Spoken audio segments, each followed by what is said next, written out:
Hi, this has Been There, Done That. I'm George, this is Tony.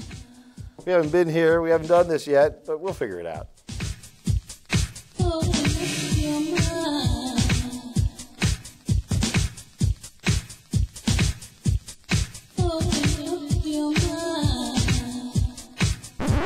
Philadelphia DJs, that's our topic. What do you qualify as a DJ?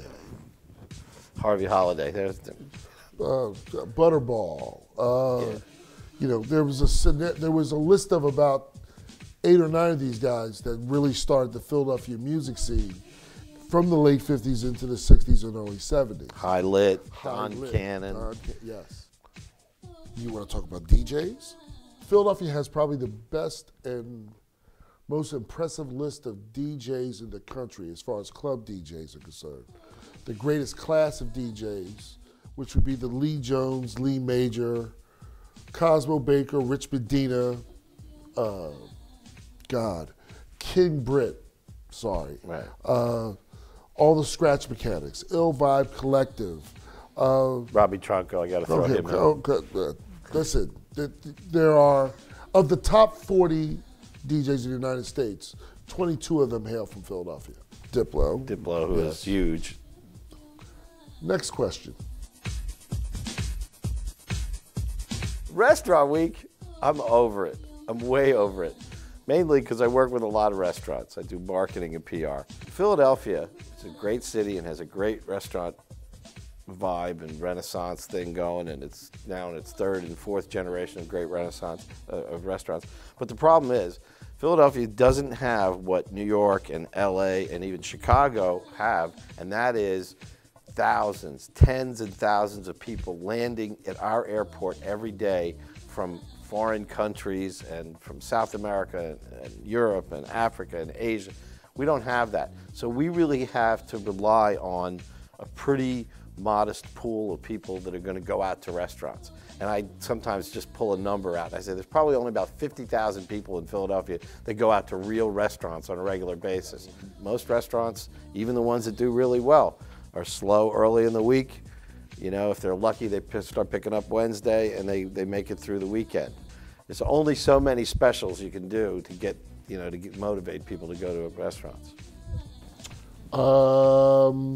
I think Restaurant Week is a good thing for the middle class of the city. It gives an opportunity for people who generally don't get a chance to find a $35 price fix to work for them.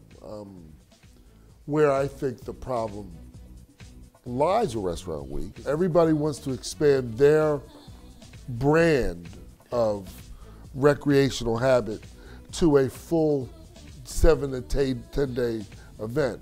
It would be a better idea for the week that the parking authority would take off. Right. If you want to make some fucking sense of it, let's get the parking authority involved, and they don't ticket anybody for the week, and people from the surrounding communities who don't want to spend their tax dollars within the city, because the last time they were in, they got a $52 thank you note in their windshield wiper.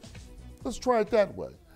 If you're going to have a cause, let's work also with the effect. In Philadelphia, when you get a good idea, when one good idea creeps out of from under a rock, we just fucking beat it to death.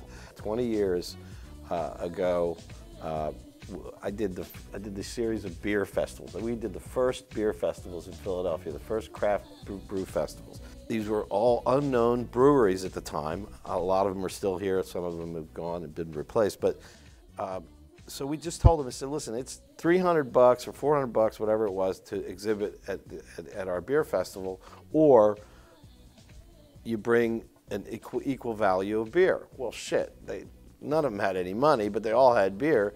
So the next thing you know, we had, 60, 70 breweries, and each was bringing 3 or 4 kegs, different flavors. I mean, it was great. So it was a great business model. We did really well. We were very happy. Then the city calls us in. At the time, Penn's Landing, it was a quasi-city operation, bunch of thieves down there on Delaware Avenue, the truth be told. But anyway, they called us in. They thought, wow, this is a great idea, this beer festival thing you had. And so they picked our brain, and we had a couple meetings, and then they never got back to us. Well, lo and behold, they started this thing called Sipping on the River. And the first thing they did was, they're brilliant at the city. They said, well, shit, we don't, you know, these guys were charging $25, and they got 5,000 people. So, you know, if we charge $5, can you imagine how many people we get? Well, shit, of course you're going to get a lot of people, because every bum on the street, anybody can get $5. The whole point of the $25 ticket was to qualify your audience a little bit. That's correct. The first one, the first Sipping on the River, they had to close. I mean, it was just like a drunken mess, but it's recovered. But anyway, the point is, you know, we tend to we get to latch onto an idea, and then everybody just steals it. We steal all our own ideas, and then we overdo it. So that's Restaurant Week. It's overdone at this point. Restaurant Week. Been there, done that.